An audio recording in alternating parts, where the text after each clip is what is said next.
ГСП онлайн. Городские новости сейчас. В начальной школе и детском саду номер 1 прошел традиционный интеллектуальный марафон для учеников начальных классов. Интеллектуальное состязание можно назвать и первой олимпиадой для младшеклассников. 9 лет назад идея проведения пришла группе педагогов и единомышленников из клуба «Занковец». Именно эти учителя формируют задания и проверяют работы ребят. Всего школьникам дается час на решение всех заданий по 4 предметам – чтению, русскому языку, математике и обществознанию. Проходит интеллектуальный марафон по типу предметных олимпиад. А здесь это, так сказать, первый этап, соответственно, цель выявления и поддержка одаренных, способных, талантливых детей.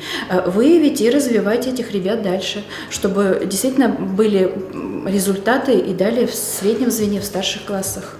Так что те, кто во 2 и 3 классе участвуют в этом марафоне, как правило, проявляют себя в предметных олимпиадах вплоть до 11 выпускного класса.